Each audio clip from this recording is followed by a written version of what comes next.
The Outsiders, Chapter 5. I woke up late in the afternoon. For a second, I didn't know where I was. You know how it is, when you wake up in a strange place and wonder where in the world you are, till memory comes rushing over you like a wave. I half convinced myself that I had dreamed everything and that had happened the night before. I'm really home in bed, I thought. It's late, and both Derry and Soda Pop are up. Derry's cooking breakfast, and the minute he and Soda will come in and drag me out of bed, and wrestle me down and tickle me until I think I'll die if they don't stop. It's me and Soda's turn to do the dishes after we eat, and then we'll all go outside and play football. Johnny and Two-Bit and I will get Derry on our side, since Johnny and I are so small and Derry's the best player. It'll go like the usual weekend morning. I tried telling myself that while I lay on the cold rock floor, wrapped up in Dally's jacket and listening to the wind rushing through the trees, dry leaves outside. Finally, I quit pretending and I pushed myself up. I was stiff and sore from sleeping on that hard floor, but I had never slept so soundly. I was still groggy. I pushed off Johnny's jean jacket, which had somehow gotten thrown across me, and blinked, scratching my head. It was awful quiet, with just the sound of rushing wind in the trees. Suddenly, I realized that Johnny wasn't there. "Johnny?" I called loudly, and that old wooden church echoed me, "Annie, Annie." I looked around wildly, almost panic-stricken, and then caught sight of some crooked lettering written in the dust on the floor. "Went to get supplies. Be back soon. J.C." I sighed and went to the pump to get a drink. The water from it was like liquid ice, and it tasted funny, but it was water. I splashed some on my face, and that woke me up pretty quick. I wiped my face off on Johnny's jacket and sat down on the back steps. The hill the church was on dropped off suddenly about 20 feet in the back door, and you could see for miles and miles. It was like sitting on top of the world. When you hadn't got anything to do, you remember things in spite of yourself. I could remember every detail of the whole night, but it had an unreal quality of a dream. It seemed much longer than 24 hours since Johnny and I had met Dally at the corner of Pickett and Sutton. Maybe it was. Maybe Johnny had been gone a whole week and I had just slept.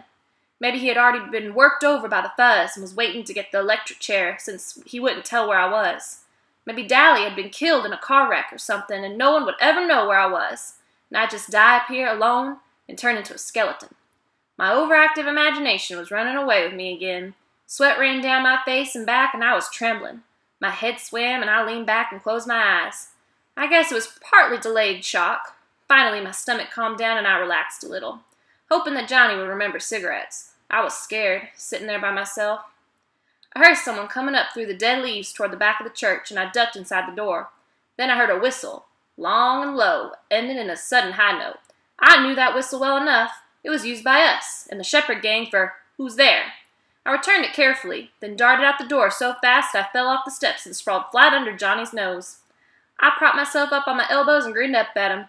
"Hey, Johnny, fancy meeting you here." He looked down at me over a big package. "I swear, pony boy, you're getting to act more like Two-Bit every day." I tried unsuccessfully to cock an eyebrow. "Who's acting?" I rolled over and sprang up, happy that someone was there. "What'd you get?" "Come on inside. Dally told us to stay inside." We went in. Johnny dusted off a table with his jacket and started taking things out of a sack, lining them up neatly. "A week's supply of bologna, 2 loaves of bread, a box of matches," Johnny went on. I got tired of watching him do it all, so I started digging into the sack myself. Whee! I sat down on a dusty chair and stared. A paperback copy of Gone with the Wind. How'd you know I always wanted one? Johnny reddened. "I remember you saying something about it once. And me and you went to see that movie, remember? I thought you could maybe read it out loud and help kill time or something." "Gee, thanks." I put the book down reluctantly. I wanted to start it right then. Peroxide? A deck of cards? Suddenly I realized something. "Johnny, you ain't thinking of—" Johnny sat down and pulled out his knife. "We're going to cut our hair, and you're going to bleach yours." He looked at the ground carefully. "They'll have our descriptions in the paper. We can't fit 'em." "Oh, no!" My hand flew to my hair. "No, Johnny, not my hair." It was my pride. It was long and silky, just like Soda's, only a little redder. Our hair was tough. We didn't have to use much grease on it. Our hair labeled us greasers, too. It was our trademark, the one thing we were proud of. Maybe we couldn't have Corvairs or Madras shirts, but we could have hair. We'd have to anyway if we got caught. You know the first thing the judge does is make you get a haircut.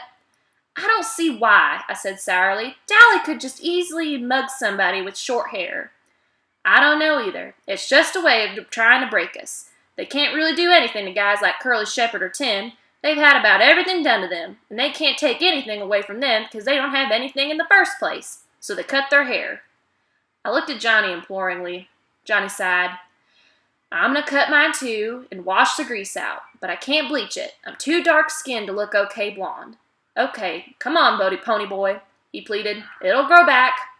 Okay, I said wide-eyed. Get it over with. Johnny flipped out the razor edge of his switch, took hold of my hair, and started sawing on it. I shuddered. Not too short, I begged. Johnny, please. Finally, it was over with. My hair looked funny, scattered over the floor in tufts. Flatter than I thought it was, I said, examining it. Can I see what I look like now? No, Johnny said slowly, staring at me. We gotta bleach it first. After I'd sat in the sun for 15 minutes to dry the bleach, Johnny let me look in the old cracked mirror we found in the closet. I did a double take. My hair was even lighter than soda pops. I'd never combed it to the side like that. I just didn't look like me. It made me look younger, and scared her too. Boy howdy, I thought, this really makes me look tough. I looked like a blasted pansy. I was miserable. Johnny handed me the knife. He looked scared too. Cut the front and thin out the rest. I'll comb it back after I wash it. Johnny, I said tiredly, you can't wash your hair in the freezing water in this weather. You'll get a cold. He only shrugged. Go ahead and cut it. I did the best I could. He went ahead and washed it anyway, using the bar of soap he bought.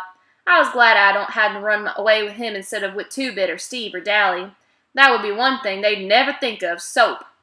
I gave him Dally's jacket to wrap up in, and he sat shivering in the sunlight on the back steps, leaning against the door, combing his hair back.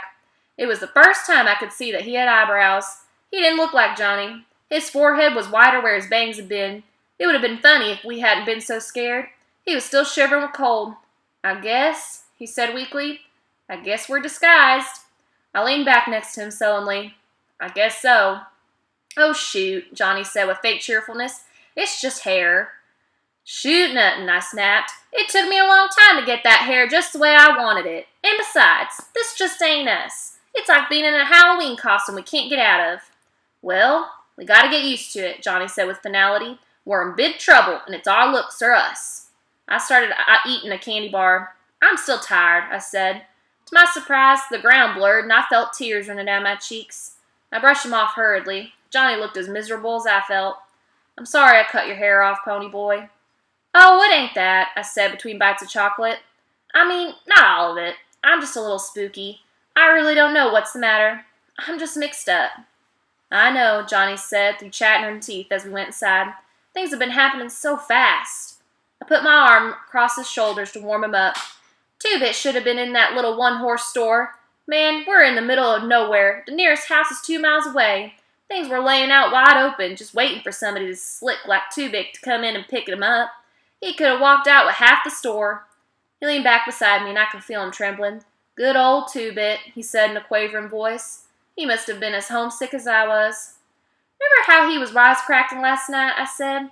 Last night. Just last night we were walking Cherry and Marcia over to Two-Bit's. Just last night we were laying in the lot looking up at the stars and dreaming. Stop it, Johnny gasped from between clenched teeth. Shut up about last night. I killed a kid last night. He couldn't have been over 17 or 18, and I killed him. How'd you like to live with that? He was crying. I held him like Soda had held him the day we found him lying in the lot. I didn't mean to, he finally blurted out, but they were drowning you, and I was so scared. He was quiet for a minute. There sure is a lot of blood in people. He got up suddenly and began pacing back and forth, slapping his pockets. What are we going to do? I was crying by then. It was getting dark, and I was cold and lonesome. I closed my eyes and I leaned my head back, but the tears came anyway. This is my fault, Johnny said in a miserable voice. He had stopped crying when I started, for bringing a little 13-year-old kid along. You ought to go home. You can't get in any trouble. You didn't kill him. No, I screamed at him. I'm 14. I've been 14 for a month, and I'm in it as much as you are. I'll stop crying in a minute. I can't help it. He slumped down beside me. I didn't mean it like that, Pony Boy. Don't cry, Pony. We'll be okay. Don't cry. I leaned against him and bawled until I went to sleep. I woke up late that night. Johnny was resting against the wall, and I was asleep on his shoulder. "Johnny," I yawned, "you awake?" I was warm and sleepy. "Yeah," he said quietly.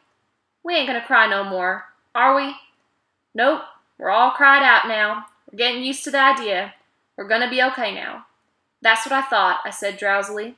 Then, for the first time since Dally and I had sat down behind those girls at the nightly double, I relaxed. We could take whatever was coming now. The next 4 or 5 days were the longest days I've ever spent in my life. We killed time by reading Gone with the Wind and playing poker. Johnny sure did like that book, although he didn't know anything about the Civil War and even less about plantations, and I had to explain a lot of it to him. It amazed me how Johnny could get more meaning out of some of the stuff in there than I could. I was supposed to be the deep one. Johnny had failed a year in school and never made good grades. He couldn't grasp anything that was shoved at him too fast, and I guess his teachers thought he was just plain dumb. But he wasn't.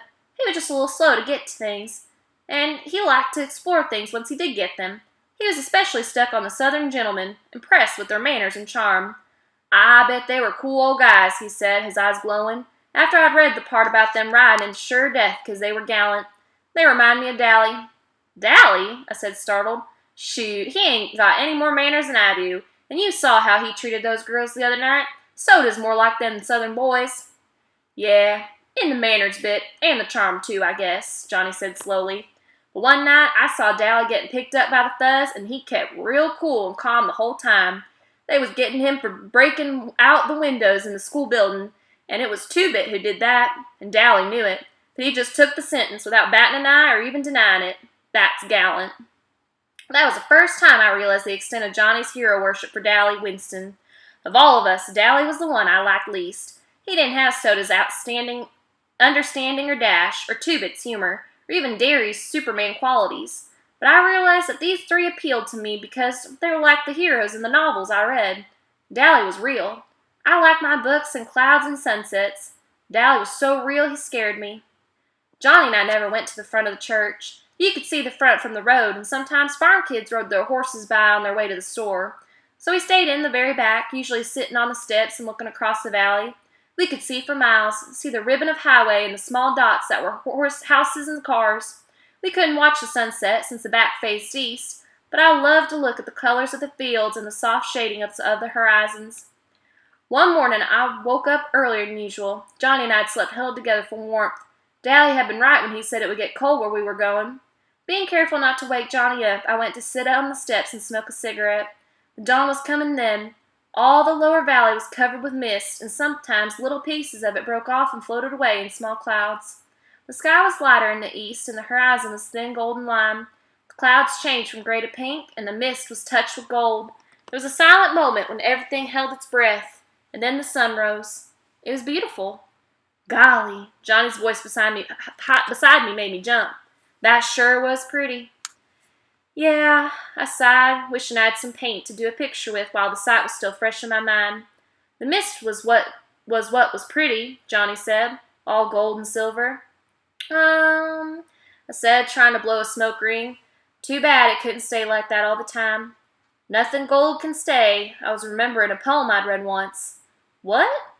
"Nature's first green is gold, her hardest hue to hold. Her early leaf's a flower, but only so an hour.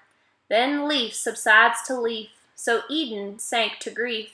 So dawn goes down to day, nothing gold can stay." Johnny was staring at me.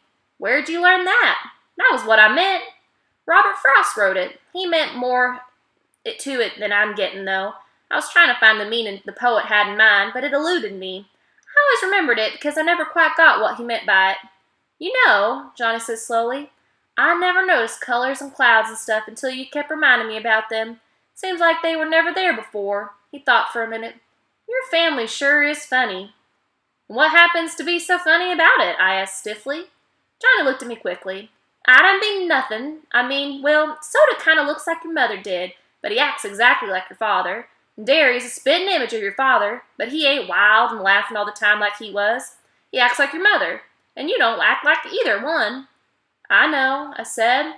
"Well," said thinking it over, "you ain't like any of the gang. I mean, I couldn't tell Two-Bit or Steve or even Derry about the sunrise and clouds and stuff. I couldn't even remember that poem around them. I mean, they just don't dig. Just you and Soda Pop. And maybe Cherry Valance." Johnny shrugged. Yeah, he said with a sigh. I guess we're different.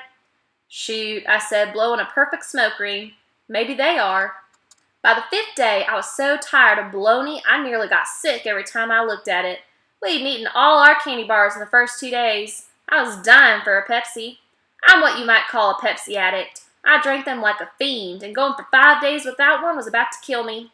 Johnny promised to get some if we ran out of supplies and had to get some more. That didn't help me right then. I was smoking a lot more than I usually did. I guess because it was something to do, although Johnny warned me that I would get sick smoking so much. We were careful with our cigarettes. If that old church ever caught fire, there'd be no stopping it. On the 5th day, I'd read up to Sherman's siege of Atlanta and Gone with the Wind, owed Johnny $150 from poker games, smoked 2 packs of Camels, and as Johnny had predicted, got sick. I hadn't eaten anything all day, and smoking on an empty stomach doesn't make you feel real great. I curled up in a corner to sleep off the smoke. I was just about asleep when I heard, as if from a great distance, a low, long whistle that went off in a sudden high note. I was too sleepy to pay any attention, although Johnny didn't have any reason to be whistling like that. He was sitting on the back steps trying to read Gone with the Wind. I had almost decided that I had dreamed the outside world and there was nothing real but bologna sandwiches and the Civil War and the old church and the mist in the valley. It seemed to me that I had always lived in the church, or maybe lived during the Civil War and had somehow got transplanted. That shows you what a wild imagination I have. Toe nudged me in the ribs. Glory, said a rough but familiar voice. He looks different with his hair like that. I rolled over and sat up, rubbing the sleep out of my eyes and yawning. Suddenly I blinked. Hey, Dally! Hey, Pony Boy! He grinned down at me. Should I say Sleeping Beauty?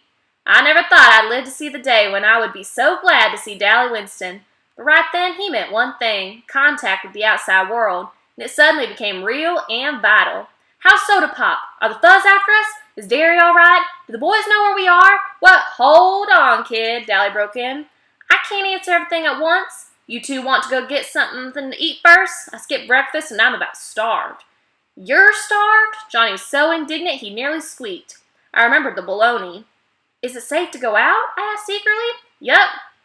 Dally searched his pocket for a cigarette and finding none said, Got a cancer stick, Johnny Cake? Johnny tossed him a whole package.